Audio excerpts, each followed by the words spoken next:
2014. So in 2014, they selected it to not, because I know with DUIs because DUIers and the only two statutes that I saw that I know that had the conditionals was DUIers was 5, and then if you had a sex offense, it was 10. Um, It can be 10 or 5, 10, or lifetime. Now it's pretty much 10 or lifetime.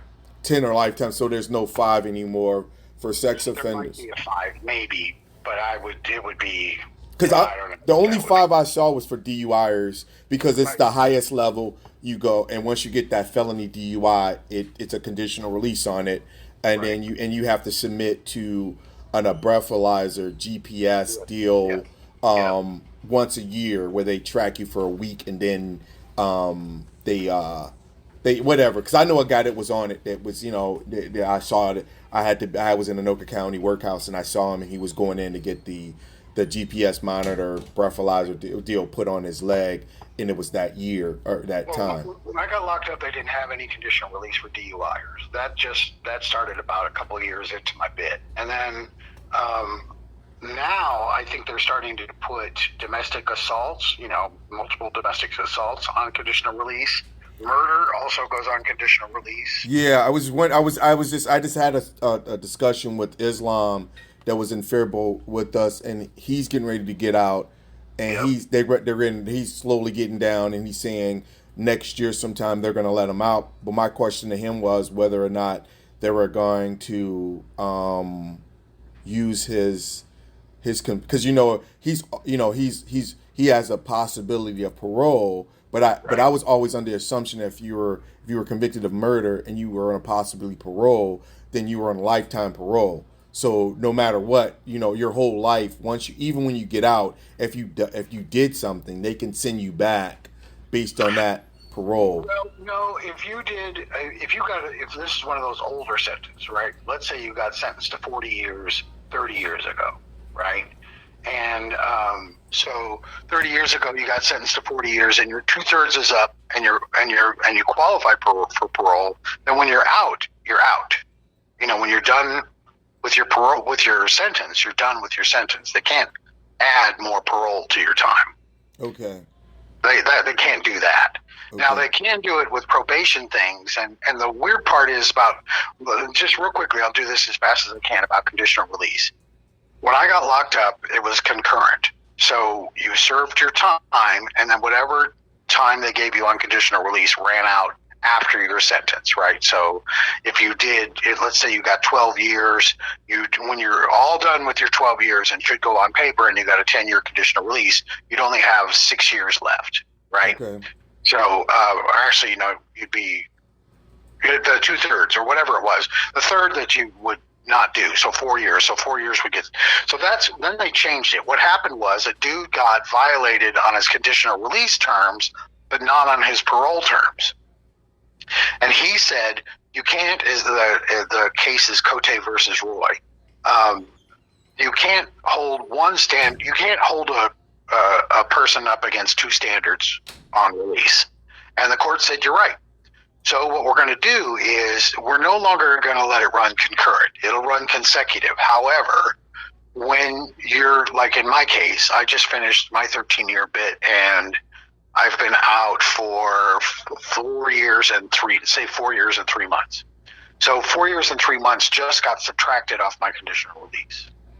So instead of 10 years now, I've got 6 years and 9 months So of conditional release left. so let me ask you a quick question because this is what I've always been curious about. So you get violated.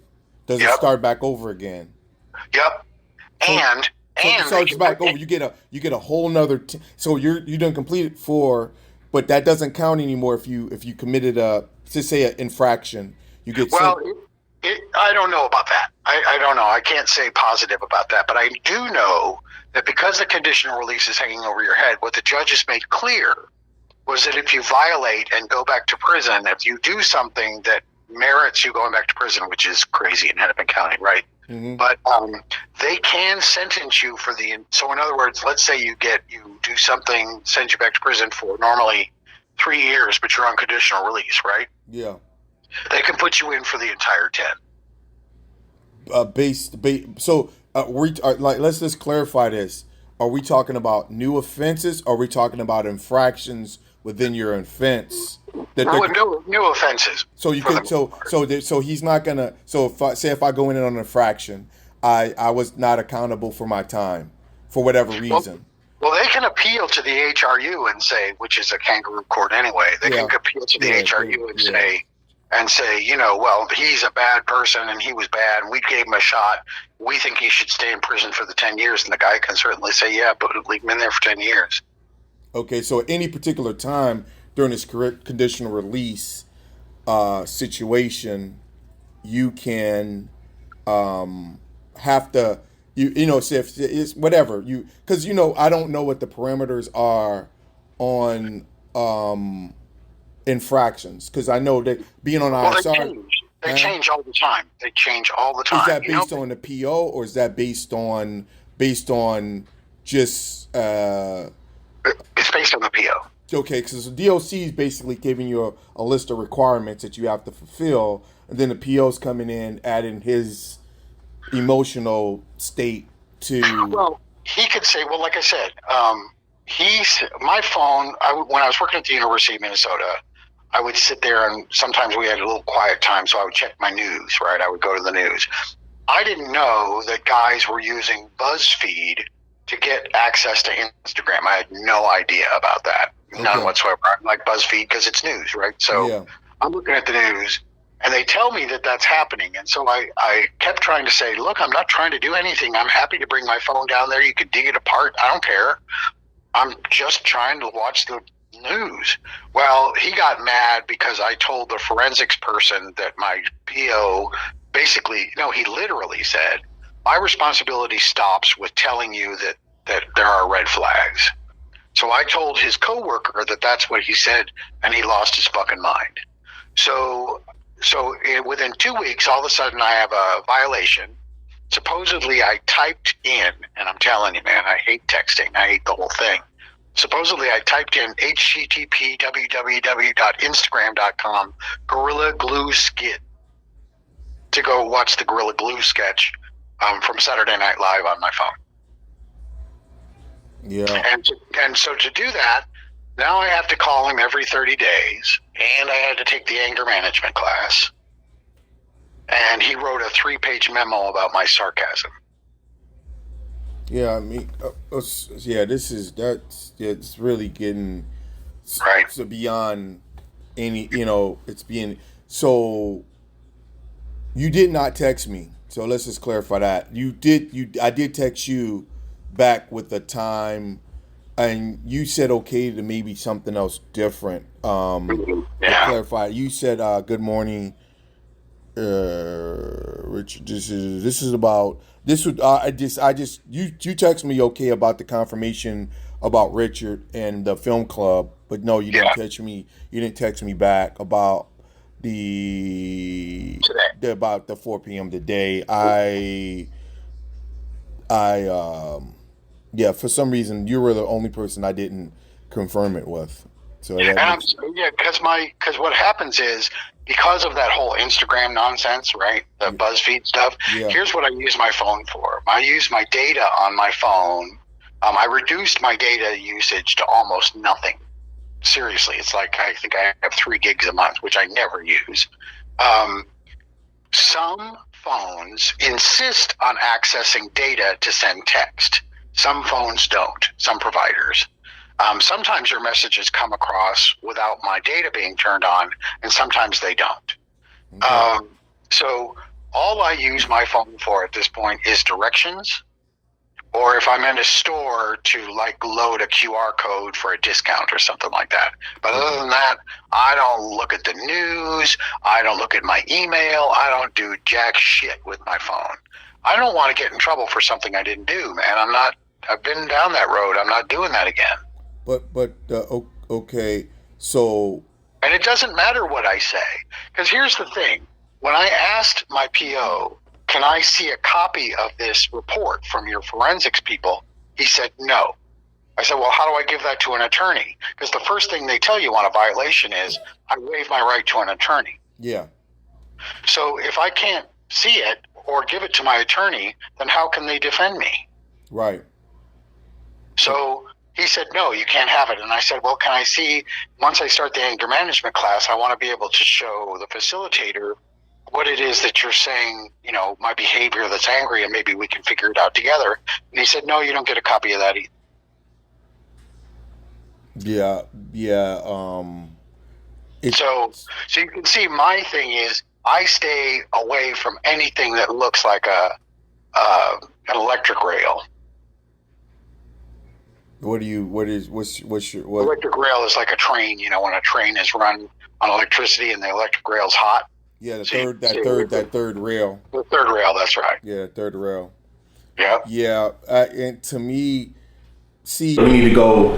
This is Mo Ron. This is I Got Something to Say. We're new. This is our first season, our first episode. We're shooting this trailer. Let people know what we're doing. And then what do we, and then go through. So we need the who, when, why, where. I got something to say. We should have it written. I should have written it down so we can at least. I'm thinking about in the trailer. I can just put the tag underneath, right? I got something to say, and spell it out.com so people could see it. Is it all one word? It's all one word. It's a lowercase. There's no capital, and so then people can at least be able to click on the link when we do the trailer. So no matter where it's going, people can see it, because it's like I say, it's kind of difficult, because like you say, it could be spelled something as some, S-U-M, or it could be spelled, So it's I'm doing a little phonetic. I was thinking SUMPTIN something. Like SUMPTIN. SUM, like they do with the hip hop, they slang words. SUMPTIN. But you said P? Yeah, P. Something. The P is almost silent. Almost silent. Never kidding. It's just a hip hop slang. That's all. Yeah. So let's start up. Let's just. The only thing that's bothering me about your situation is that you're older, and you have the ability to play chess with these guys opposed to, checkers with these guys. So you can manipulate it a little bit better, set the situation up where you can win, and then pursue it. Well, a lot of these guys who are following the same path don't have the resources, the cognitive skills to be able to maneuver the situation where they come back and at least fare somewhere successful with dealing with these jackass POs, right? So, well, I guess I'm not trying. I'm really honest to God. I'm not trying to manipulate. And that's the thing. He always thought I was trying to manipulate. It's not a manipulation situation. It's being manipulative. Is not being used as you're trying to. It's just being able to take a situation that could be adverse to you, right? They're initially telling you this is what we're going to do based on forensics, and then you're in turn countering back, saying, all right, well, let me get this from the benefit of my defense, and them in turn saying no, and then you're not jabbing out. Right. So that under certain circumstances with individuals that don't have the same cognitive skills, it would become okay, well, I'm about to run. Oh yeah. Fuck you. I'm not doing that. Fuck you. I'm about to run. And I give no fuck. You know what I'm saying? So it elevates. Because what I mean by the manipulation is that the PO he's making the first chess move. Right. I do use forensics. Right. So, and you're saying, okay, well, if you use forensics, then if you can use it, allow me to use it, to defend myself. And then him saying no, and then he already knows that. But any individual is going to be upset by it. Like, hey, they're going to fly off the handle by it. Like, okay, well, you can utilize it to convict me, but I can't utilize it to defend myself. How's that rationale even possible? You know what I'm saying? And, because you're a prisoner. You're still in jail. You're still in prison. Beyond that, I want to talk a little bit more about this polygraph and them utilizing it to send individuals back on ISR. I want to talk about this whole conditional release. So right now, I guess the fact of the matter is maybe we should step back a little bit and try to, get ourselves together and actually deal with this and actually break it down. I'm not sure how you feel about being on video with this because right now everything is right now. Even our conversation is anonymous. Nobody knows who I'm talking to, and I just think that maybe the video aspect of it might be something. If it does get to the higher ups, could cause you problems. So it depends on what we talk about, right? If I can point to it and everybody can say, yes, that's actually a fact, as opposed to, I might know it's a fact, but they're going to deny it, or, Well, then, just you talking about this whole, them sending, this violation infraction based strictly on emotion. He's feeling that I was talking to someone yesterday when he was talking to me about the whole using a lie detector test as an issue, and then sending people back, and then we went further with them. And, if you question them about anything, they feel like you're not in that you should not be questioning me about anything. You never question your PO about anything. It's just unreasonable.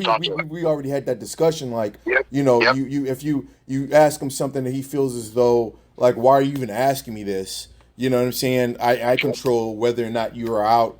I can lie. He mentioned this thing about ISR. He says because that's why I'm saying I'm regrouping, because he's like, well, maybe you should go talk to the commissioner. And he said because they just had an issue where one of the ISR agents in Hennepin County did plant meth on an individual to send them back, right? So he said that DOCs now they're involved with, they reached out to everybody on ISR to ask them if they had any issues and blah blah blah, all this whole situation. But he's like, well, this commissioner is a little bit different. He's a little bit more hands on. And then I talked to Islam on the phone yesterday. He said pretty much the same thing when it comes to the lifers. He's like, well, maybe you should reach out to him. And this is a conversation maybe we need to reach out to him, because he's ultimately, when it came down to me and them trying, like, I wasn't the DOC because they changed their criteria, because they're attempting to pull more people into ISR. They have to let the people that now are irrelevant off ISR. So DOC did that little scoring. They were like, oh, you don't qualify based on scoring, so you don't have to go on ISR, because my charge it was a discretionary charge for ISR. So the DOC decided not to have me go on ISR. But then, so the whole time I'm like, okay, because it's like, I was worried about it. And then when I get out, I find out that Anoka County is going to place me on ISR because they have the funds for it, right? So they placed me on ISR. And and I was like, okay, why? I'm thinking, so they presented ISR as being, okay, we're moving further away from utilizing that as a tool to find out that the underneath of it is that they're not pulling away from it as much as they're being more specific with those individuals they're going to put on it, and maybe become less discretionary and more, this is the back end of your criminal conviction. There's no discretion part to it. We got individuals who are going to be, their career is going to be based on you coming out of prison. Right. So so maybe I need to regroup. Maybe I need to come up with a conversation. I say, as far as you're concerned, I'll leave it up to you I'll leave you a little bit more freedom to talk about what you want to talk about. Because like I said, your whole freedom is based on if these guys see it and they feel a certain type of way about what you're saying, even though it might be true, even though it is true, they still don't want for us to start. They don't want any third party to be poking at them. Yeah, to be involved, or them to be. The whole thing is they don't want to have any transparency, any microscope put on them. And even on regular paroles, sometimes I get a feel of attitude about my PO, and like I said, I tell them just fucking how it is, dude. I'm not playing. Like, listen, when it comes to certain situations, I say what I have to say to him. He doesn't react to my conversation, but yet he still makes it the point. I can still see in his behavior, he's still making a point. Like, at the end of the day, I run the situation. That's right. I'm ultimately I control whether or not you're out or you're in. Right. you know, and they love that. That makes them ever so happy. Well, it's just like even just like it's just he'll call me, right? He'll call me and he'll be like, hey, I'm in the area. I don't know what it's all about. Hey, I'm in the area. You got a few minutes? You want to come out and just chit chat? You're basically this whole onslaught of you're trying to catch me either just off guard or something like that. It could be that he's in the area, but the fact of the matter is I don't do any appointments where I'm not for warning the person and giving them the opportunity or some opportunity to say, hey, does 4 o'clock work with you on this particular day or with this particular way? Not that I'm in the area. It's 30 minutes or hour or 2 hours, and he's always like, oh, don't worry about it. You can always reschedule. It's not a big deal. But I feel obligated to you know what I'm saying? I'm not going to be like, no, I'm not. Because I don't know how he's going to take that. Well, he's not going to take it well. Yeah, you never tell him no. Well, here was the thing that he said that I was so angry about, and he put this in the violation, or he put this in the restructuring. At the beginning of the pandemic, when they closed the libraries and you couldn't go to, you couldn't get whatever. I did a whole bunch of research, and I found that if I got an Amazon Kindle, I could get books downloaded onto it, and I could have books to read, right? And I specifically picked a Kindle White, which is just books, right? Yeah. You can do some audio tapes, but that's it. Yeah. So I very not the tablet, not any of the color stuff, none of that stuff. I picked a black and white book just for books. Yeah. And I asked him if I said, so can I get a Kindle White? And he said, sure. So then I called him back about 15 minutes later and I said, are you going to charge me $33 a month to have a Kindle White? And he said, yes. And I said, why? And he goes, well, this and that. And I said, well, so we got the forensics people to look at it, and not the forensics people at Hennepin County. I had the people who actually at the company. And I said, is this something that you guys can monitor? And they said, we can't monitor those. There's not enough. You can't really go onto the internet with that. That's not what it's for. You just go get books and you download them. But evidently somebody over in my PO's jungle said, well, they have porn on Amazon, so he could download porn. So no, he can't have it. So he called me back and said, no, you can't have a Kindle White. Now this is right when everybody was getting locked down, right? I wasn't going to have access to books. It was freaking me out a little bit, just like everybody else. And I was frustrated. He seemed to think that was a matter of being angry. And I tried to reason with him. He said, it doesn't matter what you say. I told you no. I'll let you go ahead and say whatever you want. And he said this literally. You can say whatever you want, but the answer is no. Right. So let's go back to this third party company charging $33 a month so they can basically you have to pay them $33 a month based on each device that you have that connects to the internet. It connects to the internet so they can monitor you on the internet, right? That's what it's all about. Right. And it's for the lifetime of your conditional release. So that's something that Hennepin County said. Hennepin County has a policy that all first and secondary criminal sexual conduct guys have to do that for the length of their conditional release. Okay. And the company, we don't know who owns this company. I don't even know physically where it's at because it's all P.O. box and it's all this and that. And it'd be funny to figure out who's got their hands in this company and their benefits and their relationship to the state. Now they swear up and down that they're not making any money, but the state's not. It's true. I would never have that argument with anybody because it's insane. The state doesn't make any money, but they do have a coffer. They have individuals that they do business with, and not to say that governor's wife is not an executive of the board. You're absolutely right. That's not to say that his kids is not the owner of that company. The thing about the state office is that it's not being utilized to make money. It's utilized to make connections, and it's utilized to empower these individuals for this supervision, this Uber supervision, to forward it. You know what I'm saying? So I won't be able to come to him and pitch a company to that extent, or even come to them and pitch a social justice company. But they're definitely going to they're going to network companies within it that actually this polygraph. You know what I'm saying? The whole polygraph. Who's running these polygraphs?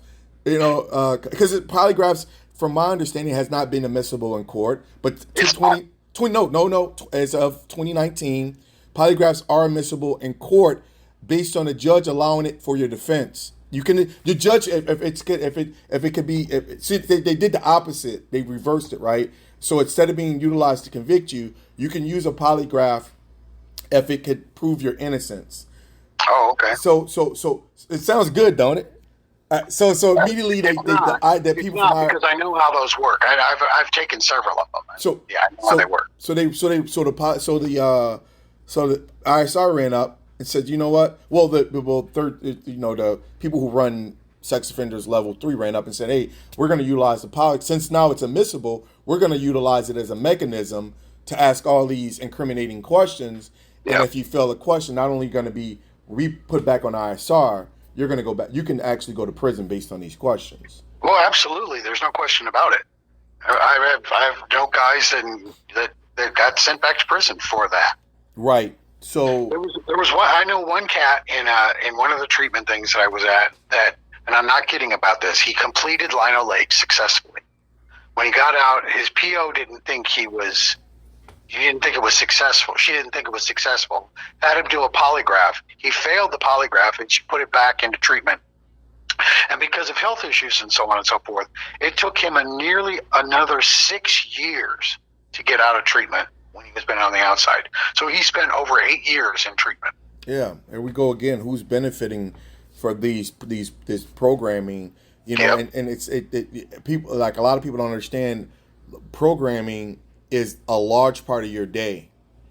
Not working, not other thing. Your program, your whole life is situated around programming. Well, how did these people get to programming is another conversation that we could have. I just think, like, maybe it's necessary in certain instances, but this eternal programming forever is not. You know what I'm saying? If it's not, if that's the case, then you need to lock them up forever, throw away the key, and be done with it. Because to me, it's like your whole life now is programming. Your whole life, you can never see that end. And they're not making it because you can't successfully complete programming. It's like someone else outside of program feels like you're not meeting what they think is required of you. Like, I don't think you know what it ends up sounding like for that particular population, and this is true because he and I had a number of conversations. We had a lot in common, so we had a bunch of conversations about stuff. And I said, and I pointed it out to him, and I also brought it up in the group. Right, was he is so obsequious, sort of super sorry. Oh, I was horrible, and I did, it just goes on, and it's so thick, and the counselors just nod their head like, yeah, well, that's how that's supposed to sound, like that. So he's faking to make it? No, he's not. He already said all that stuff, and he meant it the first time. He didn't. I mean, he was when I met him, he was way too old to be even remotely doing what he did to get into prison. I mean, there's just no way he was going to do that. And he didn't have any access to anybody anymore. He had a beat up. I mean, he wasn't, he was, the only person he was dangerous to was, himself, just because he was old and fell down all the time. Oh, but the fact that they just kept him going into this stuff, because it gave them a chance to feel like, well, at least somebody's watching out after him, and I don't have to do it all the time. And his PO was he was living in a hotel south of the cities, and his PO would come over once a week, and I mean, it was just nonsense. Yeah, but again, it's a lot of it has to do mostly with these programs, and I guess at the end of the day, their reports, and and they're them reporting back that the program is successful, and we need probably more money. More money, right? Right. I mean, for more. I don't know. Like I said, there has to be a solution to it. Yes, it is a problem, but the problem is it's not in policy as much as it is in community. Right. You can't policy a person into corrections or correcting themselves, or you can't rehab a person who doesn't want to go to rehab. You can't. You know what I'm saying? There's so many things that's not working out, but somehow they have all these dollars put toward it. That's why I say with Anoka County, they had so many dollars put toward ISR. They told me after 9 years of being in prison that somehow I was still a menace to society and I had to be placed on ISR, which would make no sense. Other than them understanding that housing is a problem in Anoka, and more than likely in 60 days I would be back in prison because I couldn't find housing in Anoka. So it's just crazy. What I want to do is perhaps we can just. Richard did contact me and said he's going to make you part of the group email, and he'll be sending an email out to us on Monday in regards to the film program. And then he's gonna you're gonna have a membership at Film North,